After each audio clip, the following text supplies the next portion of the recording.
بسم اللہ الرحمن الرحیم۔ السلام علیکم۔ میرے والدین مجھے مار کر بہت دور پھینک آئے۔ وہ مجھے کہتے تھے کہ تم نے ہماری عزت خاک میں ملا دی ہے۔ میں نہیں جانتی تھی کہ میں نے ایسا کون سا کام کیا جو ان کی عزت خاک میں مل گئی۔ میں تو بس ایک معذور لڑکی تھی جسے دنیا بھر کا کوئی ہوش نہیں تھا۔ میرے والدین نے مجھے زہر دے دیا۔ ان کی نظروں میں مر چکی تھی، مگر کسی نیک انسان کی نظر مجھ پر پڑی، اس نے میری جان بچائی اور پھر وہ مجھے اپنے گھر لے گیا۔ سال بعد جب میں 17 سال کی ہوئی تو اس نے مجھ سے نکاح کر لیا۔ میں اس کے ساتھ بہت خوش تھی۔ ایک روز میری نوکرانی روتے ہوئے مجھے کہنے لگی، بی بی جی، مجھ سے یہ ظلم دیکھا نہیں جاتا۔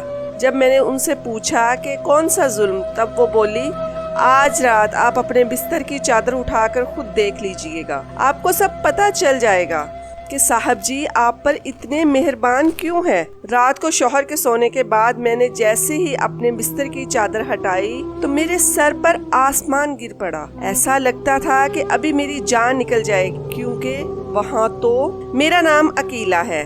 میرے والد پرائیویٹ ادارے میں جاب کرتے تھے۔ میری والدہ کو بھی جاب کرنے کا بہت شوق تھا، مگر ابا انہیں اجازت نہیں دیتے تھے۔ ابا ان کی خوبصورتی کی وجہ سے انہیں باہر جانے نہیں دیتے تھے۔ میری ماں کی تعلیم میرے ابا سے زیادہ تھی۔ وہ کہتی تھی کہ میری قابلیت سے جلتے ہو، اس لیے مجھے جاب نہیں کرنے دیتے۔ بس اسی وجہ سے دونوں کی آپس میں نہیں بنتی تھی۔ ہر وقت لڑائی جھگڑے چلتے رہتے تھے۔ اماں کی باتوں میں زیادہ عمل دخل اماں کی دوستوں کا تھا، جو ہر وقت اپنی مہنگی چیزوں کا دکھاوا کرتی رہتی تھی۔ اماں کے اندر بھی خواہش پیدا ہوتی کہ وہ بھی ایسی چیزیں استعمال کریں۔ انہیں اپنی غربت بہت بڑا عیب لگتی تھی، حالانکہ ہمارے گھر کسی چیز کی کمی نہیں تھی۔ بس بابا اتنا کما لیتے تھے کہ جس سے گھر کا نظام بہت اچھے سے چل سکتا تھا۔ میری پیدائش پر دونوں ہی خوش تھے، لیکن جب انہیں پتا چلا کہ ان کی بیٹی معذور ہے تو وہ ایک دوسرے پر الزام دینے لگے۔ انہیں تندرست بچہ چاہیے تھا۔ امی کو اپنی دوستوں کے سامنے یہ بتانے میں شرمندگی ہوتی تھی کہ ان کی بیٹی معذور ہے۔ ابا تو ویسے بھی مجھے بوجھ سمجھتے تھے۔ میں سارا دن روتی رہتی۔ دادی تھی جو میرا خیال رکھتی تھی، میرے پاس بیٹھتی تھی۔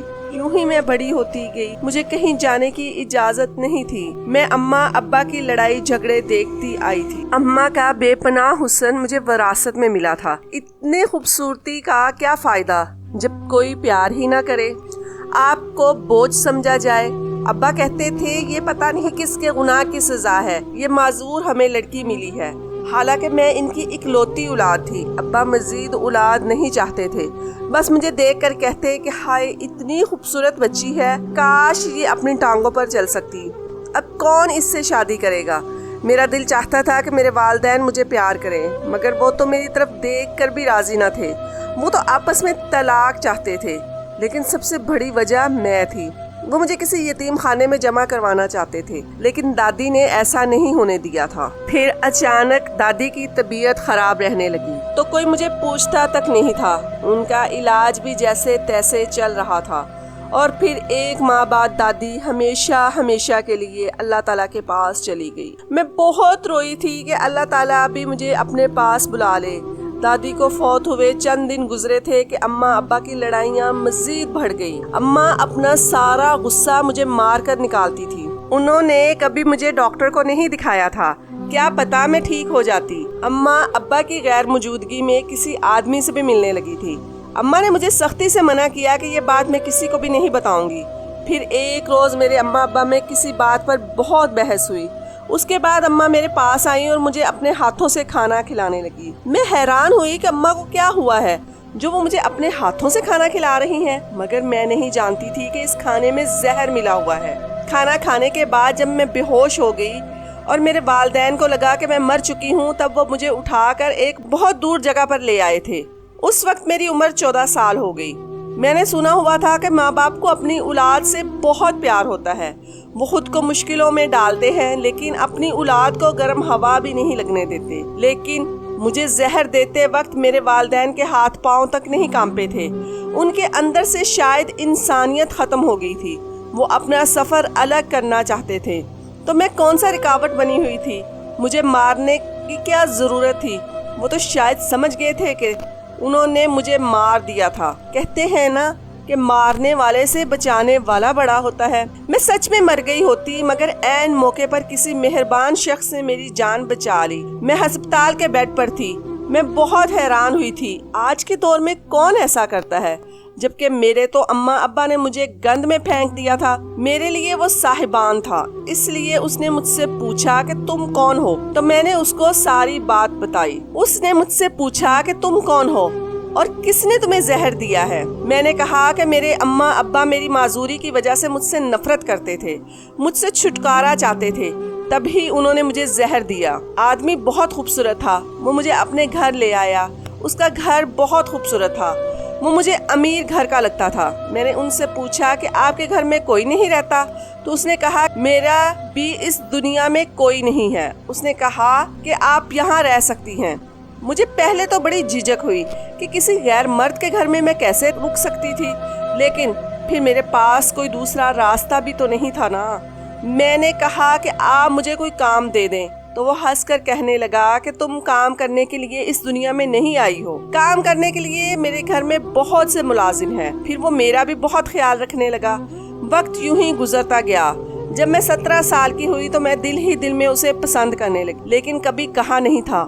پھر ایک روز اچانک اس نے مجھ سے نکاح کا بول دیا۔ میں بہت حیران تھی کہ اس جیسا انسان بھلا کیوں مجھ سے شادی کرے گا، مگر یہ سب حقیقت تھی۔ پھر اس نے مجھے بہت سی شاپنگ کروائی، مجھے ہر چیز لے کر دی۔ ایک دن اس نے مجھ سے شادی کر لی۔ میں اب اس کے ساتھ بہت خوش تھی۔ اب میں اس گھر کی مالک تھی۔ مجھے اس دنیا میں سہارا مل گیا تھا۔ میرے اللہ نے مجھے مزدور کو بھی اتنا اچھا ہمسفر دیا تھا۔ اس کا نام رضوان تھا۔ روزانہ کام سے واپسی پر میرے لیے تازہ گلاب کے پھول لازمی لاتے تھے۔ مجھے گھر کا کوئی کام نہیں کرنے دیتے تھے۔ میں روز ان کے لیے سجتی سنورتی تھی۔ اس نے بتایا کہ اس کا بہت بڑا بزنس ہے اور وہ بہت امیر ہے۔ میں بہت متاثر ہوئی۔ وہ مجھے اپنے ساتھ لے جاتے ہوئے بھی کبھی شرم محسوس نہیں کرتا تھا۔ میں ہر پارٹی میں ان کے ساتھ جاتی، ان کے فرینڈ سب حیران تھے۔ اتنے خوبصورت انسان نے ایک معذور لڑکی سے شادی کر لی۔ میں خوبصورت تھی، مگر کہتے ہیں نا کہ خوشیوں میں کی مدت بہت کم ہوتی ہے، کسی نہ کسی کی نظر لگ ہی جاتی ہے۔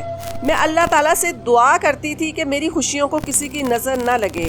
میں اور رضوان ایک دوسرے کے لیے کافی تھے۔ ایک روز ملازمہ کھانا دینے آئی تو بولی، بی بی جی مجھ سے یہ ظلم دیکھا نہیں جاتا۔ میں بولی کون سا ظلم؟ تب وہ بولی، بی بی جی آپ رات کو صاحب کے سونے کے بعد اپنے بستر کے نیچے ضرور دیکھنا۔ میں نے پوچھا تو بولی، بی بی جی میں کچھ نہیں بتا سکتی، صاحب سے میری شامت آ جائے گی، لیکن آپ دیکھیے گا پلیز، صاحب کو کچھ مت بتائیے گا ورنہ وہ مجھے کام سے نکال دیں گے۔ میں حیران رہ گئی کہ میرے شوہر کی قابل اعتبار ملازمہ تھی اور مجھے کہیں جانا ہوتا تو وہی میری ویل چیئر پکڑتی تھی۔ مجھے بڑا تجسس ہوا اس رات۔ میں اپنے شوہر کے سونے کا انتظار کرنے لگی کہ آخر ایسا کیا ہے بیڈ کے نیچے۔ میرے وہم و گمان میں بھی نہیں تھا کہ بیڈ کے نیچے کیا ہوگا۔ شوہر کے سونے کے بعد جو ہی بیڈ کے نیچے دیکھا تو میرے پاؤں تلے سے زمین نکل گئی، کیونکہ وہاں ہاتھ سے بنی ہوئی چار گڑیاں پڑی ہوئی تھی۔ ان سب کی ٹانگیں ٹوٹی ہوئی تھی اور ان پر سوئیں لگی ہوئی تھی۔ وہ سب دیکھنے میں بھی میرے جیسی لگتی تھی۔ میں بہت ڈر گئی، میرا جسم کانپ رہا تھا، میری سوچیں الجھی ہوئی تھی۔ میں نے اپنے شوہر سے پوچھنا چاہا، پھر اس نوکرانی کا ڈرا سہما روپ نظر آیا۔ اس نے مجھ سے وعدہ لیا تھا کہ میں کبھی کسی کو یہ نہیں بتاؤں گی۔ وہ کہتی تھی کہ بی بی میں آپ کی خیر خواہ ہوں، لیکن آپ نے صاحب کو بتا دیا تو وہ آپ کے ساتھ بھی برا کریں گے، مجھے بھی نوکری سے نکال دیں گے، میں اپنے چھوٹے چھوٹے بچوں کو کہاں سے کھلاؤں گی۔ میں نے اگلی صبح اپنی نوکرانی سے پوچھا کہ بیڈ کے نیچے 4 پتلے تھے جو صبح کے وقت وہاں سے غائب ہو گئے تھے، تم بتاؤ ایسا کیا ہے، کیوں مجھ سے چھپا رہی ہو؟ وہ بولی، بی بی جی آپ کو نہیں لگتا کوئی آپ پر اتنا مہربان کیوں ہے؟ اس کی کوئی نہ کوئی تو وجہ ہوگی نا۔ آپ سے پہلے یہاں اور بہت سی لڑکیاں آئی تھیں، وہ سب صاحب کے حسن سے متاثر تھی، صاحب نے ان سے بھی شادی کی تھی۔ پھر وہ اپنی بات کاٹ کر بولی کہ بی بی جی آپ بہت معصوم ہیں، آپ صاحب جی سے بچ کر رہیں، میں آپ کی مدد کرنا چاہتی ہوں۔ مجھے اپنے کانوں پر یقین نہ آیا۔ میں نے کہا پہلے مجھے یہ بتاؤ اس پتلے سے کیا ہوگا؟ وہ بولی، بی بی جی پہلی میڈم صاحبہ کے بیڈ کے نیچے بھی ایسے ہی صاحب نے پتلے رکھے ہوئے تھے، میں نے خود دیکھا تھا۔ پھر کچھ دن بعد وہ بی بی جی فوت ہو گئی۔ صاحب نے کہا کہ کسی کو نہیں بتانا، ہم سب کو بھی بتانے سے منع کیا۔